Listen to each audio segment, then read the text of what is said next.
और तुलना, measurement and comparing different quantities।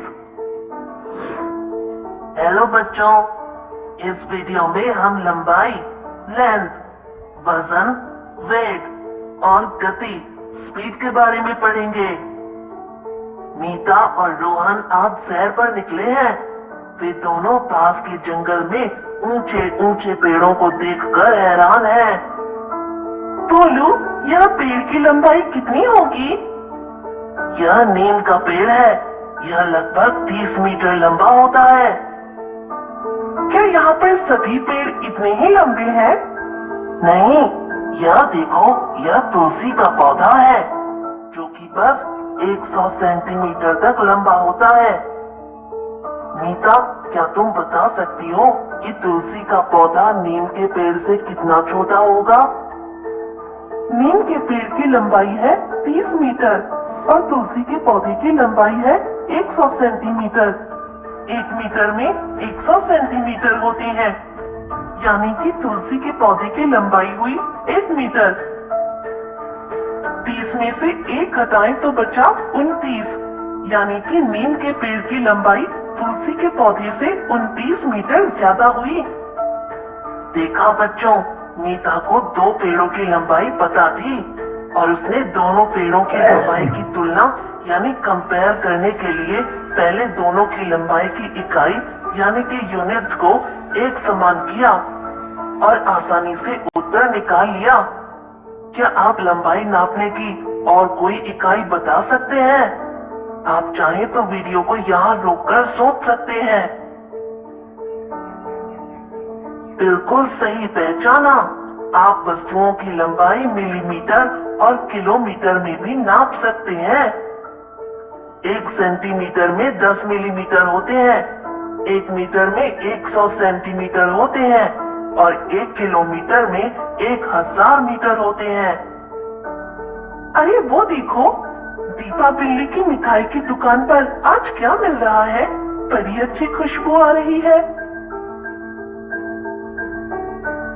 आज तो मैंने खास मिठाई मंगवाई है। बताओ कौन सी मिठाई चाहिए आपको? मुझे 1 किलोग्राम बर्फी चाहिए। मैं 750 ग्राम लड्डू लूंगा। रोहन, क्या तुम्हें पता है कि तुम्हारी मिठाई मेरी मिठाई से कितनी कम है? तुमने तो 1 किलोग्राम मिठाई खरीदी और मैंने 750 ग्राम। तो कैसे पता करें कि तुमने कितनी ज्यादा मिठाई ली? 1 किलोग्राम में 1000 ग्राम होते हैं, यानी मैंने 1000 ग्राम मिठाई ली। तो 1000 ग्राम में से 750 ग्राम घटा दिए तो कितने बचे? 250 ग्राम। इसका मतलब मैंने तुम्हारी मिठाई से 250 ग्राम कम मिठाई खरीदी। बिल्कुल सही रोहन। दीपा, तुम इतनी स्वादिष्ट मिठाइयाँ कहाँ से मंगवाती हो? मैं तो यह रामपुर गांव से मंगवाती हूँ। यहाँ से कुछ 50 किलोमीटर दूर है। एक ट्रक में सारी मिठाइयाँ बस 5 घंटे में यहाँ आ जाती हैं। क्या तुम बता सकते हो कि ट्रक की गति यानी कि स्पीड कितनी रही होगी? यह गति क्या होती है? कोई भी वस्तु कितना तेज या धीरे चलती है, इसका पता हम उसकी गति से निकालते हैं। क्या आप जानते हैं, यदि हमें पता हो कि 2 जगहों के बीच की दूरी कितनी है और वह दूरी तय करने में एक वस्तु को कितना समय लगता है, तो हम उस वस्तु की गति निकाल सकते हैं। किसी भी वस्तु की गति निकालने के लिए हम दी गई दूरी यानी कि डिस्टेंस को समय यानी कि टाइम से भाग करते हैं। यहाँ हमें ट्रक की गति निकालनी है।